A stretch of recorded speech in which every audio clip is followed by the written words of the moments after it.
Hi, this is Mike. Going to give you a quick update, show you what I'm working on today. Um, since the last video, I've got the gas tank all strapped down and in place. Looks good.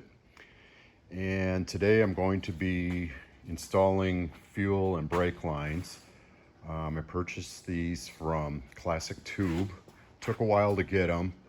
We're still dealing with pandemic supply chain issues, and manufacturers in all industries are dealing with material shortages and getting them in a timely way. So I probably waited close to a month to get these, but I've got them now.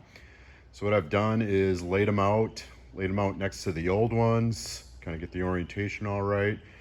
And I'm gonna be looking at my photographs and snaking them back onto the frame, through the frame and onto the frame, the way that they were. So I've got it all laid out, and it's kind of crazy. There's a lot of bends. What else have I been working on? Getting the transmission looking pretty. Cleaned it up. Bell housing, drivetrain.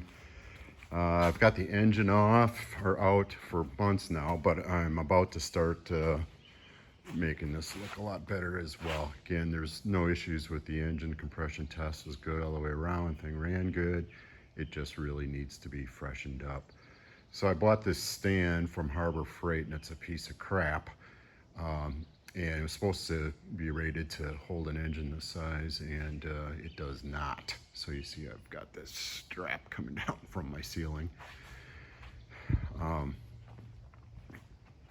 Closer look at the engine. Somebody had repainted it a different day with, I suspect, just a rattle can, because there's overspray all over the place. The paint didn't stick very well. So it really needs good cleaning up. So I'm going to get to work on the brake lines, and I'll give you an update. Getting these pre-bent lines through some of these spots on the frame is a little bit of a trick.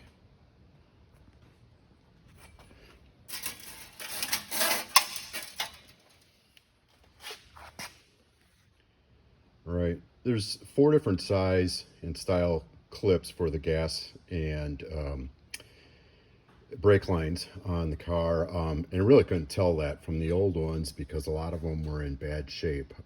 So anyways, I sorted those out, but in putting this line on, I found that keeping my old ones just as I took them off was invaluable, because I got to see the orientation of each clip, and was able to figure out which size each clip was.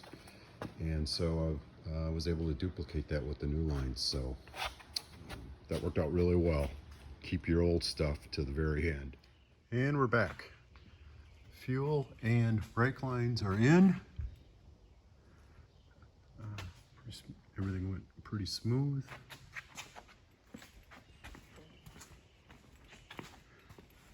And it was a big help that I had the old lines, everything marked, and pictures, just because the orientation kind of gets crazy. And the new ones aren't bent exactly as the old ones. Oh, they were pretty close in the end, but it was nice to have the old ones as a reference.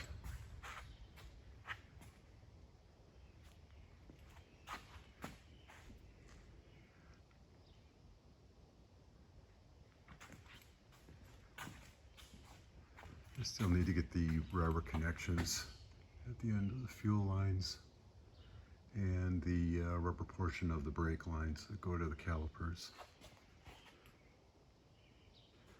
That's it. On to the engine. Thanks for watching.